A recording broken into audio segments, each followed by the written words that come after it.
దాదాపు 1400 సంవత్సరాల క్రితం హజ్రత్ ఉస్మాన్ రజియల్లాహు అన్హు ఖలీఫాగా ఉన్న సమయంలో అబ్దుల్లా బిన్ సబా అనే ఒక యూదు వ్యక్తి ముస్లింగా మారాడు. అతను ముస్లింగా మారిన తర్వాత ఇస్లాంలో ఒక అసాధారణ వ్యక్తిని గమనించాడు. ఈ వ్యక్తి శక్తి అరబ్లలోని గొప్ప యోధులకు కూడా సాటిలేనంత గొప్పది. ఆయన జ్ఞానం ఎంత గొప్పదంటే ప్రపంచంలో ఎవరూ ఆయన్ని సవాలు చేయలేకపోయారు. ఆయన సృష్టి రహస్యాలను ఎంతో స్పష్టతతో వివరించారు. ఆయన వివరణలు విన్నప్పుడు ఆ సృష్టి జరిగినప్పుడు ఆయన అక్కడే ఉన్నట్లుగా అనిపించింది. ఇంతకీ ఆ వ్యక్తి ఎవరు? ఆ మహా వ్యక్తి పేరు హజ్రత్ అలీ అలైహిస్సలాం. Abdullah bin Saba Hazrat Ali అలైహిస్సలాం యొక్క వ్యక్తిత్వానికి ఎంతగానో ఆకర్షితుడయ్యాడు. అతను హజ్రత్ అలీ గారి పట్ల ప్రేమలో మునిగిపోయాడు. ఆ తరువాత అతను ప్రజలతో అలీ అల్లాహ్ యొక్క స్వరూపమని, అల్లాహ్ ఈ మానవ రూపంలో భూమిపైకి వచ్చాడని చెప్పడం ప్రారంభించాడు. అబ్దుల్లా బిన్ సబా వివిధ నగరాలకు ప్రయాణించి అలీనే దేవుడని, ఎందుకంటే అతని శక్తి మానవ సామర్థ్యాలకు అతీతమని ప్రచారం చేయడం మొదలుపెట్టాడు. హజ్రత్ అలీ అలైహిస్సలాంకి ఈ విషయం తెలిసినప్పుడు ఆయన ఒక ఖుత్బా అంటే మసీదులో ఒక ప్రసంగాన్ని ఇచ్చారు. నేను అల్లాహ్ యొక్క దాసుడిని మాత్రమే. అల్లాహ్కు భయపడండి, ఈ గందరగోళంలో పడకండి. ఆ తరువాత హజ్రత్ అలీ గారు తన అనుచరులను కూడా ఈ ఫిత్నా అంటే ఈ గందరగోళం గురించి హెచ్చరించారు. మరియు ఎప్పుడూ ఒక మానవుడిని అల్లాహ్తో సమానం చేయవద్దని చెప్పారు. కాని అబ్దుల్లా బిన్ సబా ఈ మాటలను అంగీకరించడానికి సిద్ధంగా లేడు. అతను అలీ అలైహిస్సలాంతో నీవు అల్లాహ్, నేను నీ ప్రవక్తను అని చెప్పడం మొదలుపెట్టాడు. చివరకు వేరే మార్గం లేక హజ్రత్ అలీ అలైహిస్సలాం అతన్ని శిక్షించాలని నిర్ణయించారు. నన్ను అల్లాహ్తో సమానం చేసేవారిని నేను అగ్నిలో కాల్చివేస్తాను అని ప్రకటించారు. ఆ తరువాత హజ్రత్ అలీ అలైహిస్సలాం అబ్దుల్లా బిన్ సబాను ప్రజల ముందు అగ్నిలో కాల్చారు. ఆ తరువాత 2 రకాల మనుషులు తప్పక నరకానికి వెళ్తారని ప్రజలకు స్పష్టం చేశారు. 1 తనను అల్లాహ్తో సమానం చేసేవారు, 2 తన గుణాలను తిరస్కరించి తనపై ద్వేషం పెంచుకునేవారు. కొంతమంది ఈ శిక్షను సరైనదిగా భావించలేదు. అగ్ని ద్వారా శిక్షించడం కేవలం అల్లాహ్ యొక్క హక్కు అని వాదించారు. ఇక్కడి నుండే ఇస్లాంలో ఒక కొత్త ఫిర్కా అంటే కొత్త సంప్రదాయం ఆవిర్భవించింది. హజ్రత్ అలీ అలైహిస్సలాంని దేవుడిగా భావించే ప్రజలు. అబ్దుల్లా బిన్ సబా మరణించినప్పటికీ అతని ప్రచారం అరబ్లోని కొన్ని ప్రాంతాలకు వ్యాపించింది. కొందరు అలీని దేవుడిగా భావించడం ప్రారంభించారు.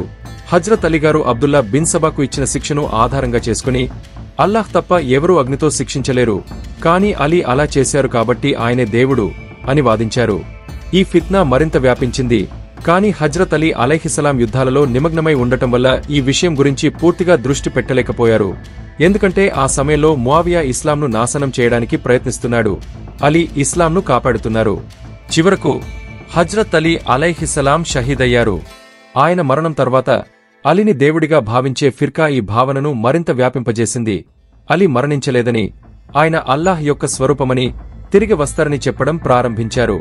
కొన్ని సంవత్సరాల తర్వాత హజ్రత్ అలీ అలైహిస్సలాం యొక్క మనవడు ఇమాం జాఫర్ సాదిక్ ఈ ఫిర్కాపై శాపం ప్రకటించారు. మేము అల్లాహ్ యొక్క దాసులమే, మమ్మల్ని అల్లాహ్తో సమానం చేసేవారిపై అల్లాహ్ శాపం ఉండుగాక అని అన్నారు. అయినప్పటికీ ఈ ఫిర్కా ఇరాన్, ఇరాక్, సిరియా, టర్కీలలో అలీ ఇలాహి వంటి వివిధ పేర్లతో విస్తరించింది. అయితే షియా మెజారిటీ ఈ ఫిర్కాలను తప్పుదారిలో వెళ్లినవారిగా భావిస్తుంది.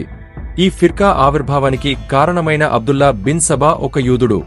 అతను ఈ ఆలోచనను క్రైస్తవుల నుండి స్వీకరించాడు. ఎందుకంటే క్రైస్తవులు హజ్రత్ ఈసా అలైహిస్సలాం అంటే జీసస్ను అల్లాహ్ యొక్క కుమారుడిగా, ఇప్పుడు దేవుడిగా భావిస్తారు. Abdullah bin Saba Hazrat Ali అలైహిస్సలాంని కూడా దేవుడిగా చేశాడు. ఇది ఇస్లాంలో స్పష్టమైన షిర్క్. దీనికి క్షమాపణ లేదు. కొందరు చరిత్రకారులు అబ్దుల్లా బిన్ సబా ఇస్లాంలో గందరగోళం సృష్టించాలని కావాలని ఈ ప్రచారం చేశాడని వాదిస్తారు.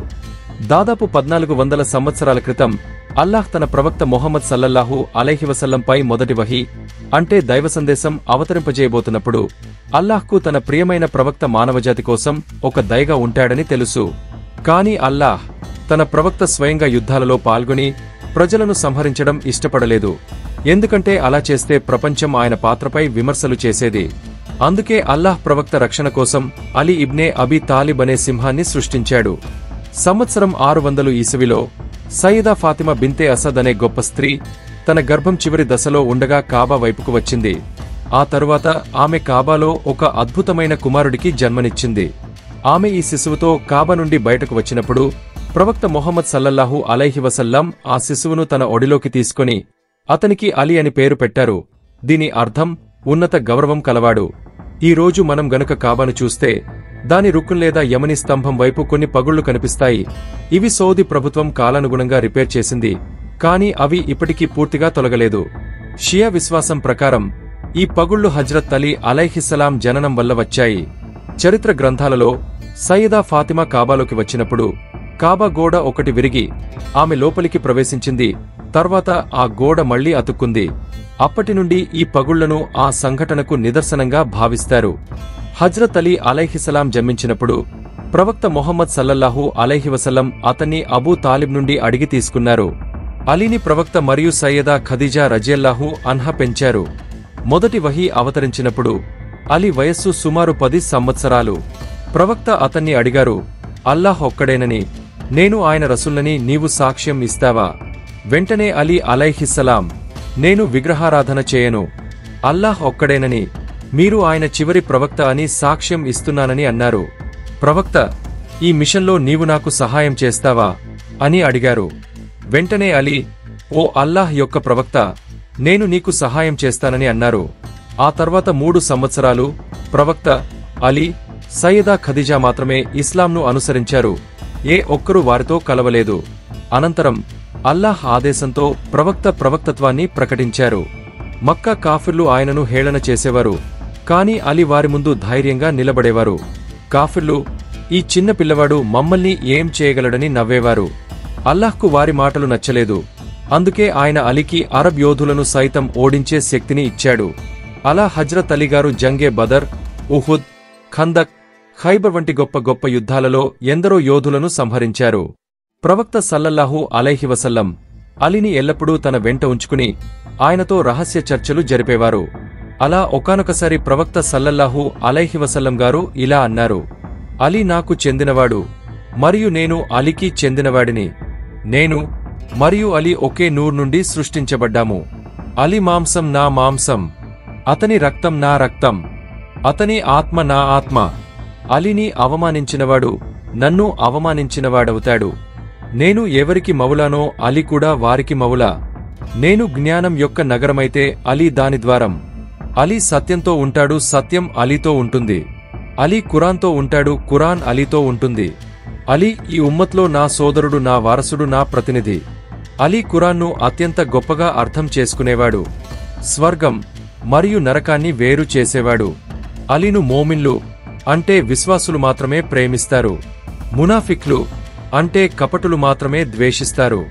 అలీ నాపై మొదట విశ్వాసం ఉంచినవాడని చెప్పి ఇలా దువా చేశారు, ఓ అల్లాహ్, నీవు కూడా అలీని స్నేహితుడిగా స్వీకరించినవారిని స్నేహితుడిగా, శత్రువుగా భావించినవారిని శత్రువుగా భావించు.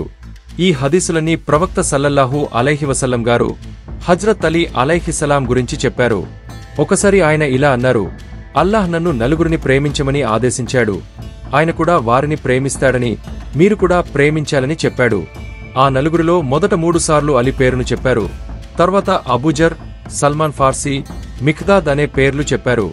631 ఈసవిలో నజ్రాన్ క్రైస్తవులు తమ పూజారులతో కలిసి ప్రవక్త సల్లల్లాహు అలైహివసల్లంతో వాదించడానికి వచ్చారు. ఎందుకంటే అరబ్లో ఒక ప్రవక్త ఆవిర్భవించారని ప్రపంచానికి తెలిసింది. క్రైస్తవులు హజ్రత్ ఈసా అలైహిస్సలాంను అల్లాహ్ యొక్క కుమారుడిగా భావించారు, కాని ఖురాన్ ఆయన కేవలం ప్రవక్త అని చెప్పింది. వారు వచ్చినప్పుడు అల్లాహ్ కొన్ని ఆయత్లను అవతరింపజేశాడు, కాని క్రైస్తవులు వాటిని తిరస్కరించారు. అప్పుడు అల్లాహ్ కోపంతో ప్రవక్తను ఆదేశించాడు, వారిని సవాలు చేయండి, వారు తమ కుటుంబాన్ని తీసుకురాగలరు, నీవు నీ కుటుంబాన్ని తీసుకురా. ఒక మైదానంలో అల్లాహ్ను ప్రార్థిద్దాం, అబద్ధం చెప్పేవారిపై అల్లాహ్ శాపం పడుగాక అని. క్రైస్తవులు మైదానంలోకి వచ్చారు, కాని ప్రవక్త సల్లల్లాహు అలైహివసల్లం గారు హజ్రత్ అలీ అలైహిస్సలాం, సయ్యదా ఫాతిమా, హసన్, హుస్సేన్లతో వచ్చారు. వారిని చూసిన క్రైస్తవ నాయకుడు అబూ హారిసా, నేను అలాంటి ముఖాలను చూస్తున్నాను, వీరు గనుక అల్లాహ్ను ప్రార్థిస్తే పర్వతాలను కూడా కదిలించగలరు. వీరి ముఖాల వీరు సామాన్యులు కాదని చెప్తోంది అని అన్నాడు. ఆ క్రైస్తవ నాయకుడి మాటలకు భయపడిన క్రైస్తవులు మైదానం విడిచి పారిపోయారు. ఇక్కడ గ్రహించాల్సిన ముఖ్యమైన విషయం ఏంటంటే, ప్రవక్త సల్లల్లాహు అలైహివసల్లం గారు ఆ సమయంలో ఆయనకు ఇతర భార్యలు ఉన్నప్పటికీ అలీ, ఫాతిమా, హసన్, హుస్సైన్లను మాత్రమే తీసుకొచ్చారు. అంటే ఈ సంఘటన వారే నిజమైన అహ్లే బైత్ అంటే ప్రవక్త కుటుంబం అని సూచిస్తుంది. హజ్రత్ అలీ అలైహిస్సలాం యొక్క ఔన్నత్యం ఎంత గొప్పదంటే అల్లాహ్ ఆయనను ముస్లింలకు ఒక పరీక్షగా చేశాడు. అందుకే అల్లామా ఇక్బాల్ గారు ఇలా అన్నారు, ఖలీఫా పదవి అతనికి ఎందుకు? ఆయన తనను దేవుడిగా భావించడాన్ని తిరస్కరించినవాడు. అందుకే అలీగారు ఇలా అన్నారు, నా వల్ల 2 గుండెలు నరకానికి వెళ్తాయి. 1, నన్ను అల్లాహ్తో సమానం చేసేవారు. 2, నా గుణాలను తిరస్కరించి నన్ను ద్వేషించేవారు. ఒకరోజు కూఫా మసీదులో హజ్రత్ అలీ అలైహిస్సలాం ఉన్నప్పుడు ఒక వ్యక్తి సూర్యుడు మరియు భూమి మధ్య దూరం ఎంత అని అడిగాడు. దానికి సమాధానంగా అలీగారు, ఒక అరబ్ గుర్రం ఇక్కడి నుండి 500 సంవత్సరాల పాటు నిరంతరంగా పరిగెత్తితే సూర్యుడు వరకు చేరుకుంటుంది అని సమాధానమిచ్చారు. ఆ తరువాత ఆ వ్యక్తి సంతృప్తితో వెళ్లిపోయాడు. సైన్స్ ప్రకారం భూమి మరియు సూర్యుడు మధ్య దూరం ఎల్లప్పుడూ స్థిరంగా ఉండదు. ఎందుకంటే భూమి ఓవల్ కక్ష్యలో తిరుగుతుంది. సూర్యుడు దగ్గరగా ఉన్నప్పుడు 91 మిలియన్ మైళ్లు, దూరంగా ఉన్నప్పుడు 94.8 మిలియన్ మైళ్లు. సగటు దూరం హజ్రత్ అలీ అలైహిస్సలాం 1400 సంవత్సరాల క్రితం చెప్పిన దూరంతో సరిపోలుతుంది. సుబహానల్లాహ్. ఒకరోజు అరబ్లు మరియు ముస్లింల మధ్య అరబిక్ భాషలో అత్యధికంగా ఉపయోగించే అక్షరం అలీఫ్ అని చర్చ జరిగింది. అందరూ దీనిని ఒప్పుకున్నారు. అప్పుడు హజ్రత్ అలీ అలైహిస్సలాం లేచి అల్లాహ్ మరియు ఆయన ప్రవక్త ముహమ్మద్ సల్లల్లాహు అలైహి వసల్లం గౌరవార్థం ఒక అద్భుతమైన ఖుత్బా ఇచ్చారు. దీనిలో అలీఫ్ అక్షరం ఒక్కసారి కూడా ఉపయోగించలేదు. ఇంత పెద్ద ఖుత్బాలో అలీఫ్ అనే అక్షరం లేకుండా చదివేందుకు ఎంతటి జ్ఞానం అవసరమో ఊహించండి. అలాగే మరో ఖుత్బాలో అలీగారు నుక్తా అంటే అరబిక్ అక్షరాలలో ఉపయోగించే బిందువు లేని పదాలతోనే సంపూర్ణంగా మరో ఖుత్బా ఇచ్చారు. అయితే అరబిక్ అక్షరాలు సగానికి పైగా నుక్తా కలిగి ఉంటాయి. హజ్రత్ అలీ అలైహిస్సలాం యొక్క జ్ఞానాన్ని అనేక ఫిలాసఫర్లు, సైంటిస్టులు, రచయితలు, పరిశోధకులు ప్రశంసించారు. క్రైస్తవ కవి, రచయిత జార్జ్ జోర్డాక్ అలీ జీవితంపై ఒక పుస్తకం రాశాడు. బ్రిటిష్ రచయిత, చరిత్రకారుడు, తత్వవేత్త కార్లైల్ తన హీరోస్ అండ్ హీరో వర్షిప్ అనే పుస్తకంలో అలీ నాయకత్వ లక్షణాలను, వ్యక్తిత్వాన్ని గొప్పగా కొనియాడాడు. ఇలా అనేక మంది గొప్ప వ్యక్తులు, వీరిలో ఎవరు ముస్లింలు కానప్పటికీ హజ్రత్ అలీ గారిని ప్రశంసించారు. హజ్రత్ అలీ అలైహిస్సలాం ఇలా అన్నారు, అల్లాహ్ తప్ప దాచిన రంగులను లేదా సూక్ష్మమైన వస్తువులను ఎవరూ చూడలేరు. ఇక్కడ హజ్రత్ అలీ గారు అదృశ్య కాంతి తరంగాలు మరియు రంగుల గురించి మాట్లాడారు. 1800 సంవత్సరంలో ఇంగ్లీష్ ఖగోళ శాస్త్రవేత్త విలియం హెర్షల్ ఇన్ఫ్రారెడ్ కిరణాలను కనుగొన్నాడు. హజ్రత్ అలీ గారు మన చుట్టూ మానవ కంటికి కనిపించని సూక్ష్మజీవులు, వైరస్లు, బ్యాక్టీరియా, ప్రోటోజోవా ఉన్నాయని చెప్పారు. ఇవి 17వ శతాబ్దంలో అంటోన్ వాన్ లివెన్హుక్ కనుగొన్నాడు.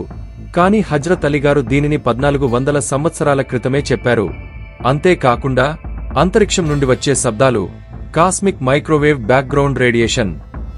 NASA Viking mission director Carl Sagan రాసిన కాస్మోస్ పుస్తకంలో అన్ని జీవులు ఒకే ప్రాథమిక భాగాలతో ఉన్నాయని చెప్పాడు.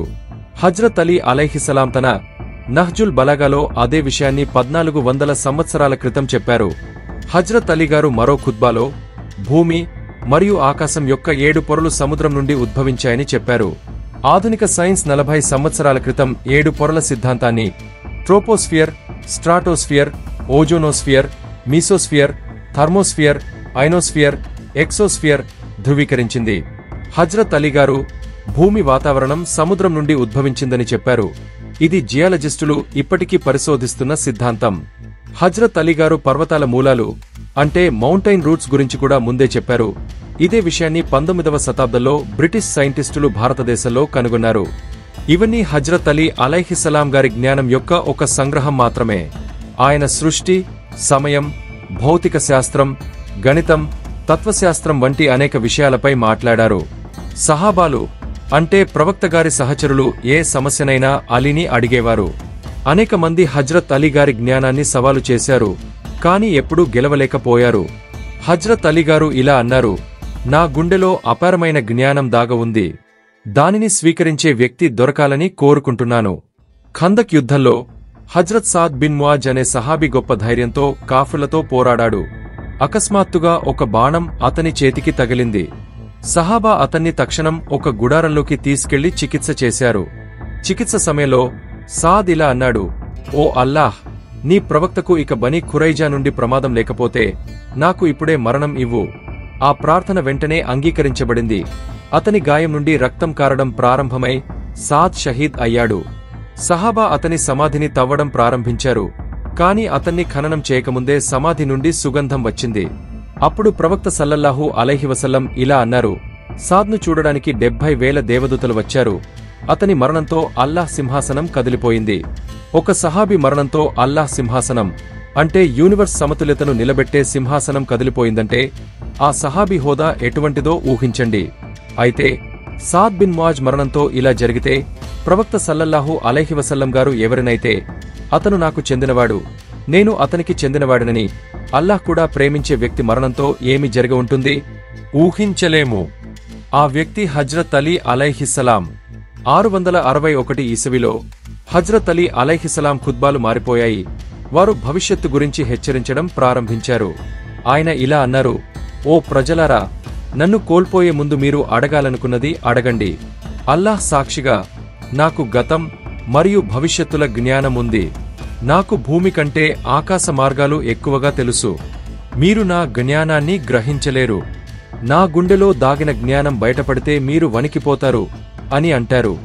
రమజాన్ నెల 19వ రాత్రి ఇమాం అలీగారు ఫజ్ర్ నమాజ్ కోసం లేచి, ఈ రాత్రి నా గురించి ప్రవక్త వాగ్దానం చేసిన రాత్రి అని అన్నారు. ఆ తరువాత మసీదులోకి ప్రవేశిస్తూ, నన్ను చంపబోయే హంతకుడిని నేను చూస్తున్నాను. అతను నా రాక కోసం ఎదురుచూస్తున్నాడు అని అన్నారు. ఆ తరువాత ఇమాం అలీగారు నమాజ్ నడిపిస్తుండగా ఇబ్నే ముల్జిమ్ అనే వ్యక్తి విషపూరిత కత్తితో ఇమాం అలీ తలపై దాడి చేశాడు. ఆ తరువాత హజ్రత్ అలీగారు, కాబా యొక్క ప్రభువు అల్లాహ్ సాక్షిగా అలీ విజయం సాధించాడు అని అన్నారు. ప్రజలు ఇబ్నే ముల్జిమ్ను పట్టుకున్నారు. ఇమాం హసన్ తన తండ్రిని తీసుకెళ్లి చికిత్స చేయడం ప్రారంభించారు. ఆ తరువాత ప్రజలు ఇబ్నే ముల్జిమ్ను అలీ ముందుకు తీసుకొచ్చారు. అప్పుడు అలీకి షర్బత్ తెచ్చారు. హజ్రత్ అలీగారు, ఈ షర్బత్ నాకంటే నా హంతకుడికి ఎక్కువ అవసరం, అతనికి ఇవ్వండి అని చెప్పారు. అలాగే నేను వెళ్లిన తర్వాత ఇతనిపై దౌర్జన్యం చేయవద్దు. ఒక్క దెబ్బ మాత్రమే కొట్టండి. అతను బ్రతికితే వదిలేయండి. ఒకవేళ చనిపోతే అతని శరీరాన్ని అవమానించవద్దు. ఎందుకంటే ఇది పెద్ద పాపాలలో ఒకటని ప్రవక్త సల్లల్లాహు అలైహి వసల్లం చెప్పారని హజ్రత్ అలీగారు ప్రజలకు చెప్పారు. తీవ్రంగా గాయపడిన హజ్రత్ అలీగారు రమజాన్ నెల 21వ తేదీన షహీద్ అయ్యారు. ఆయన మరణం తర్వాత కూఫాలో భయంకర తుఫాను వచ్చింది. ఆకాశం ఏరుపెక్కింది. కొన్ని గ్రంథాలలో నక్షత్రాలు కదిలాయని, కూఫా రాళ్ల కింద రక్తం కనిపించిందని, ఒక ప్రకాశవంతమైన నక్షత్రం ఆకాశం నుండి భూమిపై పడినట్లు చెప్పబడింది. కొన్ని రివాయత్ల ప్రకారం జిన్నాత్లు హజ్రత్ అలీగారి షహాదత్ గురించి ఏడుస్తూ కనిపించాయి. హజ్రత్ అలీగారి శత్రువులు ఈ సంఘటనలను చూసి తాము పెద్ద తప్పు చేశామని గ్రహించారు. ఇమాం హసన్ మరియు హుస్సేన్లు హజ్రత్ అలీగారిని రాత్రి సమయంలో చీకటిలో రహస్యంగా ఖననం చేశారు. ముఆవియా మరియు ఖారిజ్లు హజ్రత్ అలీగారి సమాధిని ధ్వంసం చేయకుండా ఉండేందుకు. హజ్రత్ అలీగారి ఖననం తర్వాత భయంకర భూకంపం వచ్చింది. ఆ తరువాత అనేక సంవత్సరాల వరకు హజ్రత్ అలీగారి సమాధి రహస్యంగా ఉంచబడింది. ఆ రహస్య స్థలం కేవలం అహ్లే బైత్కు మాత్రమే తెలుసు. అలా కొన్ని సంవత్సరాల తరువాత హజ్రత్ ఇమాం జాఫర్ సాదిక్ గారి కాలంలో హజ్రత్ అలీగారి సమాధి యొక్క నిజమైన స్థలాన్ని ప్రజలకు వెల్లడించడం జరిగింది. అబ్బాసీ ఖలీఫా హారూన్ రషీద్ నజఫ్కు వెళ్లి అక్కడ ఒక జంతువును వెంబడిస్తూ హజ్రత్ అలీగారి సమాధిని కనుగొన్నారు. ఆ తరువాత ఆయన అక్కడ మజార్ను నిర్మించారు, అంటే సమాధిని నిర్మించారు. ఇది ఇప్పటికీ నజఫ్లో ఉంది. ప్రతి సంవత్సరం ఇక్కడికి వేలాది మంది జియారత్ కోసం వస్తారు, అంటే దర్శనం కోసం వస్తారు. 19వ శతాబ్దంలో వహాబీలు ఇరాక్పై దాడి చేసి వేలాది మందిని చంపినప్పుడు హజ్రత్ అలీగారి సమాధిపై దాడి చేయడానికి ప్రయత్నించారు. కాని అక్కడి స్థానికులు ధైర్యంగా హజ్రత్ అలీగారి సమాధిని కాపాడారు. హజ్రత్ అలీగారి షహాదత్ తర్వాత ఇమాం హసన్ అలైహిస్సలాం గారు ఇబ్నే ముల్జిమ్ను శిక్షించారు. హజ్రత్ అలీగారు చెప్పినట్లే ఒకే దెబ్బతో అతన్ని సంహరించారు. దైవ ప్రవక్త సల్లల్లాహు అలైహి వసల్లం గారు ఇలా అన్నారు, ఓ అలీ, నీ ఉదాహరణ నా ఉమ్మత్లో సాలెహ్ ఒంటె లాంటిది. పూర్వ ఉమ్మత్లో సాలెహ్ ఒంటెను చంపినవాడు అత్యంత దుర్మార్గుడు. అలాగే నా ఉమ్మత్లో నీ తల రక్తంతో నీ గడ్డాన్ని రంగరించేవాడు అత్యంత దుర్మార్గుడు. సాలెహ్ ఒంటెను అల్లాహ్ పరీక్ష కోసం పంపాడు, కాని వారు దానిని చంపారు. ఆ తర్వాత సమూద్ జాతిపై అల్లాహ్ శాపం వచ్చింది. అలాగే హజ్రత్ అలీగారి షహాదత్ తర్వాత ముస్లింలపై అనేక శాపాలు వచ్చాయి.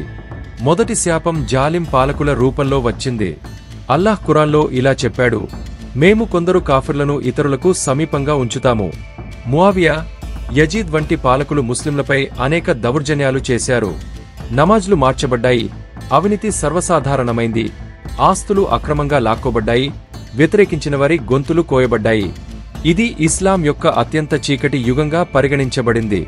ముఆవియా మరియు యజీద్ల జుల్ములను చూసిన ముస్లింలు హజ్రత్ అలీగారు సరైనది చెప్పారు, ఆయన ఇస్లాంను కాపాడినవాడు అని అనుకున్నారు.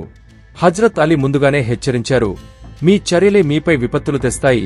నా విలువ నేను వెళ్లిన తర్వాత తెలుస్తుంది. అల్లాహ్ ఈ జాలిముల ద్వారా అలీకి సహాయం చేయని ముస్లింలను శిక్షించాడు.